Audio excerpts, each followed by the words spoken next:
ஆண்டவர்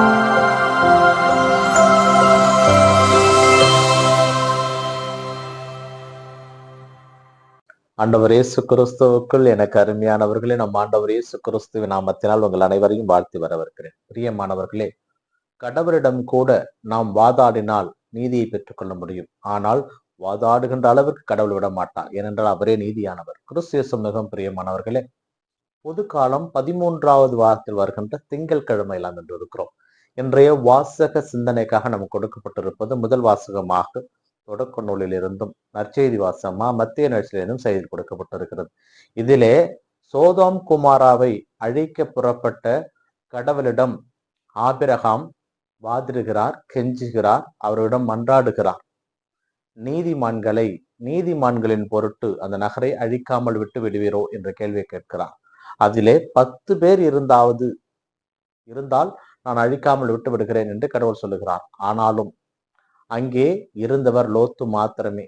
ஆனால் லோத்து அங்கிருந்து காப்பாற்றப்படுகிறார். லோத்தினுடைய மனைவி திரும்பி பார்த்ததனால் உப்பு சிலையாகி அங்கே இறந்து விடுகிறார். கிறிஸ்து மிகவும் பிரியமானவர்களே, ஆபிரகாம் நீதிமான்களின் பொருட்டு ஒரு ஊரை அழிக்காமல் காக்க அவர் போராடுகிறார். இன்றைய காலகட்டத்திலே இந்த உலகம் இயங்குவது இருப்பது நீதிமான்களாலே, மழை பெய்வது நீதிமான்களாலே. ஆனாலும் இந்த உலகம் இந்த நீதிமான்களுக்கு வைத்திருக்கின்ற பெயர் கோமாளி, வாழ தெரியாதவன், உலகம் தெரியாதவன் என்று. ஆனாலும் அவர்கள் பண்ணுகின்ற தவறுகளுக்கெல்லாம், அவர்கள் பண்ணுகின்ற அனைத்து செயல்களுக்கெல்லாம் இவர்கள் மன்றாடி செபித்து வாழ வைத்துக் கொண்டிருக்கிறார்கள் என்கின்ற அந்த எண்ணமே இல்லாமல் பேசுகின்ற மக்கள் மத்தியிலே வாழுகின்ற நமக்கு இன்றைய முதல் வாசகம் நீதிமான்களுக்குரிய சிறப்பை ஏற்படுத்தி கொடுக்கிறது.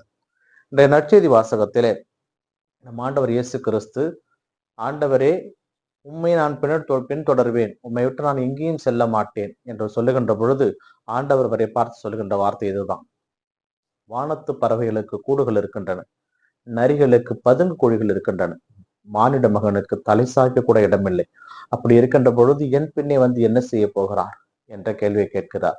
அடுத்த கேள்வி, எனது தந்தை இறந்து விட்டார், நான் அவரை அடக்கம் செய்து விட்டு வருகிறேன் என்று ஒருவர் சொல்லுகிறார். அப்பொழுது அவருக்கு ஆண்டவர் சொல்கின்ற பதில், இறந்தவரை புதைத்து விடுவார்கள், நீ என்னை பின் செல்.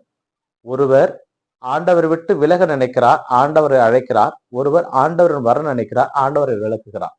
எல்லாமே கடவுளுடைய சித்தம், கடவுளுடைய விருப்பத்தின்படிதான் இங்கு எல்லாமே நடைபெறுகிறது.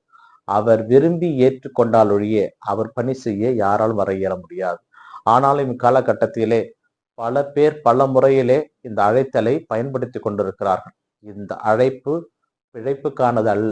இந்த அழைப்பு ஆண்டவருடைய நாமத்தை அறிவிப்பதற்கு. அந்த நாமத்தை அறிவிக்க தேவையான ஆசிரியரை நாம் கேட்டு தொடர்ந்து மன்றாடுவோம். இந்த நாள் உங்களுக்கு இனிய நாளாகவே அமையட்டும். இறைவன் இயேசு என்று வாழ்த்த பெறுவாராக. ஆமேன்.